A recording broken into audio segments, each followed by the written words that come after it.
जब कोई स्त्री किसी पुरुष को बार बार सोचती है तो ये सिर्फ एक साधारण सोच नहीं होती। ये एक मानसिक प्रतिक्रिया होती है जो धीरे धीरे उसके अंदर तीन बड़े बदलाव लेकर आती है। और मजेदार बात यह है कि ये बदलाव इतने सूक्ष्म होते हैं कि शुरुआत में खुद उस स्त्री को भी पता नहीं चलता। सबसे पहली घटना यह है भावनात्मक निर्भरता का बढ़ना। जब कोई स्त्री किसी पुरुष के बारे में लगातार सोचती है तो धीरे धीरे उसका दिमाग एक खास तरह का केमिकल रिएक्शन शुरू कर देता है।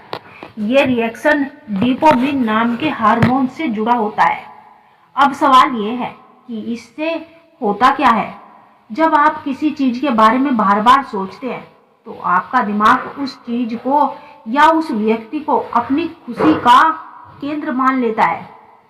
ठीक वैसे ही जैसे कि आपको जब भूख लगती है तो आप खाने के बारे में सोचते हैं, वैसे ही जब कोई स्त्री किसी पुरुष के बारे में लगातार सोचती है तो उसका मन उस व्यक्ति को अपनी भावनात्मक संतुष्टि का जरिया मान लेते हैं।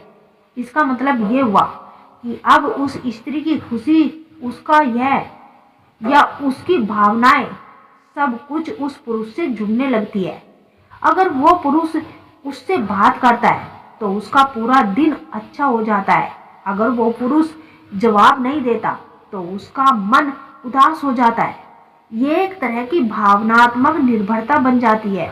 और सबसे दिलचस्प बात यह है कि ये सब कुछ इतने धीरे धीरे होता है कि शुरुआत में खुद उस स्त्री को भी समझ नहीं आता कि कब उसने उस व्यक्ति को अपने मन में इतनी अहमियत दे दी।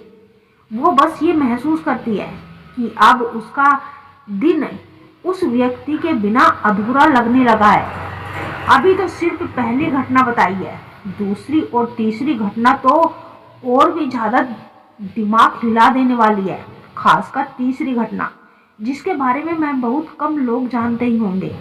दूसरी घटना, इसे मनोविज्ञान की भाषा में एक केमिकल भी कहते हैं, मानसिक या प्रोटेक्शन। ये थोड़ा सा गहरा विषय है। जब कोई स्त्री किसी पुरुष के बारे में बहुत ज्यादा सोचती है तो उसका दिमाग अपने आप ही उस पुरुष की तरफ काल्पनिक छवि बनाने लगता है। ध्यान दीजिए, मैंने कहा दोस्तों काल्पनिक छवि। इसका मतलब है कि वो स्त्री अपने मन में उस पुरुष को वैसा बनाने लगती है जैसा वो चाहती है, ना कि जैसा वो वास्तव में है। समझिए कैसे। जब आप किसी के बारे में लगातार सोचते हैं तो आपका मन अपने आप ही उसकी अच्छी बातों को बढ़ा चढ़ाकर देखने लगता है और उसकी कमियां को नजरअंदाज करने लगता है। ये एक तरह का मानसिक फिल्टर बन जाता है। उदाहरण के लिए, अगर वो पुरुष सामान्य रूप से बात करता है तो उस स्त्री को लगता है कि वो बहुत विनम्र है।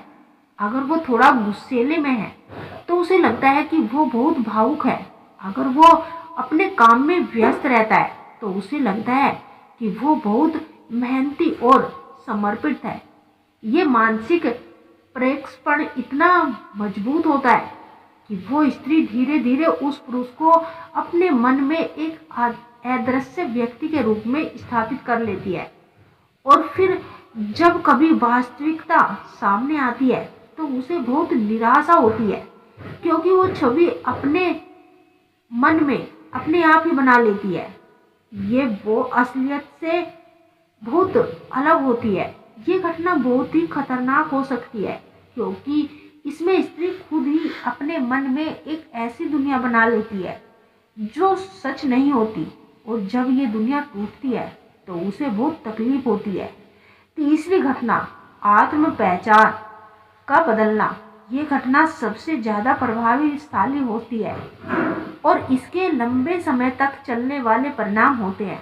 जब कोई स्त्री किसी पुरुष के बारे में बहुत ज्यादा सोचती है तो धीरे धीरे वो आदमी पहचान को उस पुरुष के साथ जोड़ने लगती है। इसका मतलब है कि वो अपने आप को उस व्यक्ति के संदर्भ में प्रभावित करने लगती है।